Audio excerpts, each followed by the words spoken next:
Bonjour à tous et toutes, aujourd'hui pour une nouvelle vidéo. Aujourd'hui, donc je vais vous montrer un peu, je vous avais dit dans la vidéo là juste avant, que j'allais vous montrer tout ce qui avait changé et ça sur le DAX. Donc là il y a la liste là. Et voilà, donc je vais vous montrer ça tout de suite, allez. Alors tout d'abord, je vais vous faire un petit tour comme ça pour que vous voyez à peu près à quoi il ressemble quand même. Hop, comme ça. Hop. Comme ça. Et derrière. En fait ça, j'ai un peu l'enlever parce que de toute façon vous avez vu ma plaque constamment, donc ça me va carrément tout. C'est pas une feuille que j'ai gâchée, c'était un cours d'anglais. Hein. Voilà, donc je vais vous faire, je vais vous montrer tout ce qu'il y a. Alors tout d'abord, il y a le double pot d'échappement inox. Donc alors j'ai enlevé une bride du pot. Donc cette bride là, parce qu'en fait il y en a deux, voilà, il y a deux brides mais il y a plus d'air qui sort dans celui-là que dans celui-là.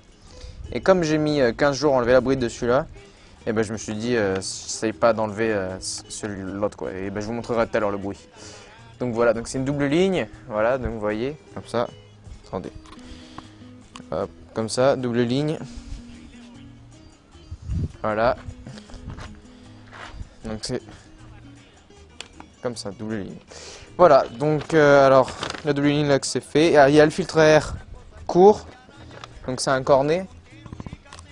Là, c'est un 38 mm, oui. Donc voilà. De toute façon, je vous mettrai tous les liens dans la description. Hein. Alors, ponté en aluminium, donc noir mat. C'est ceux-là. Attendez, vous voyez mal là. Ceux-là. Voilà. Un guidon médium Tomaselli chromé. Donc ça c'est celui-là. Donc à la base il était chromé, mais j'ai mis des bandes de camouflage dessus. Je trouve ça que ça faisait un esprit qui est plutôt cool. Donc voilà. Donc à la base il était chromé quoi. Donc vous voyez à peu près. Il est quand même super, vachement large quoi. Voilà. Du coup les bandes camouflage donc que j'ai mis dessus. Bandes thermiques. Donc alors ça, une nouveauté aussi. Les bandes thermiques. Attendez, on les voit mieux de l'autre côté. Comme ça, donc là vous voyez, hop, bande thermique, donc je les ai fait du départ ici, hop, tout ça, donc ça part en deux fois comme c'est une double ligne, et ici je suis repassé, enfin j'ai une technique ça que je vais faire une vidéo, mais comme j'avais arrêté les vidéos à ce moment-là, bah voilà. Alors, ensuite, alors j'ai mis un feu arrière de vélo, parce qu'en fait voilà j'ai enlevé toute la plaque, tout le support garde-boue, toute sa plaque trop moche, et j'ai mis un truc de vélo dans la selle. Donc attendez, hop. Voilà, vous voyez pas, il fait en plein jour. Ah, voilà, ça s'allume quoi.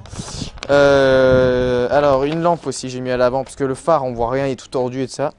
Du coup j'ai mis ça juste par dessus. De toute façon à la base on voyait rien, donc c'est pas grave. J'ai rajouté aussi une lampe. Là comme ça, on peut régler ça. Attendez, hop, là, une lampe comme ça qu'on peut régler. Voilà. Qu'est-ce que j'ai mis aussi? Nouveau pneu arrière, donc je crois que c'est un Michelin, hein, normal quoi. Nouvelle selle aussi, donc selle blanche New Team. Selle blanche New Team. J'ai enlevé le petit truc qui passager là à la base qui tient enfin que l'antenne. Voilà.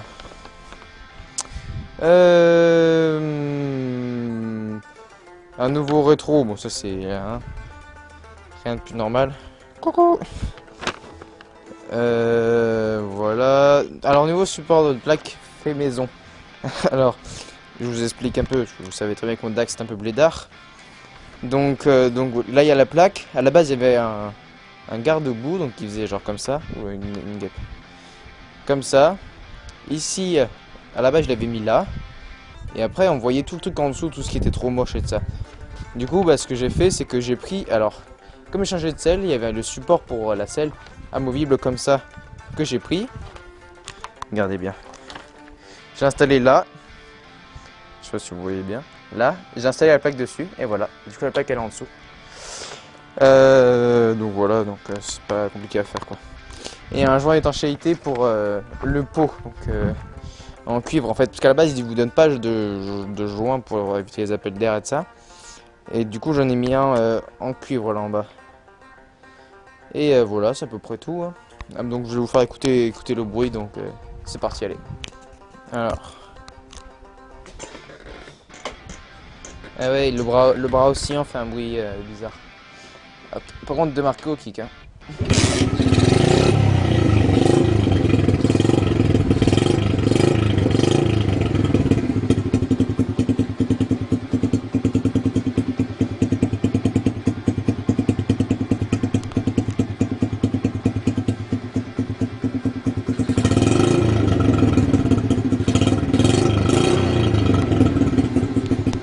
Enfin voilà.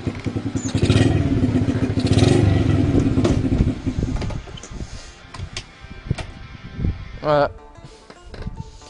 Bon bah voilà, hein, c'est à peu près tout. Donc qu'est-ce que je vais changer? Alors ce qui pourrait venir, c'est un adaptateur de plusieurs positions pour le bras aussi, pour la pile d'admission. Là pour pouvoir décaler en fait le cône à air et de ça, qu'il soit pas dans l'axe, parce qu'en fait le cône à air, je vous explique, il est un peu trop gros et du coup j'ai dû taper dans le truc là pour qu'il passe. Ça, peut-être un bras oscillant plus large, mais j'hésite parce que je me dis qu'avec les pots ça passera pas. Regardez, avec les pots je me dis que ça passera pas. Donc je sais pas, une nouvelle fourche normalement ce week-end si tout se passe bien. Quoi d'autre? Il faudrait que je mette un frein à disque à l'arrière aussi. Ça ce serait bien parce que mon frein arrière marche pas et j'ai perdu la pièce qu'il y a là. Et les freins comme ça à tambour ça marche bof quoi.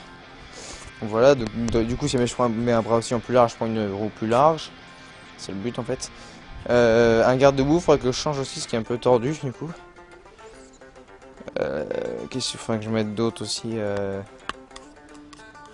et voilà, c'est à peu près tout.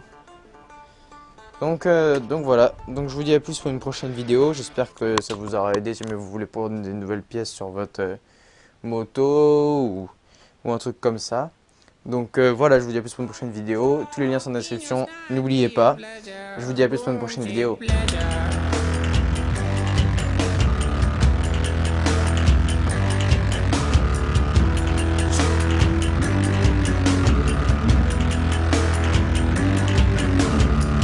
Deep greedy and galing boy.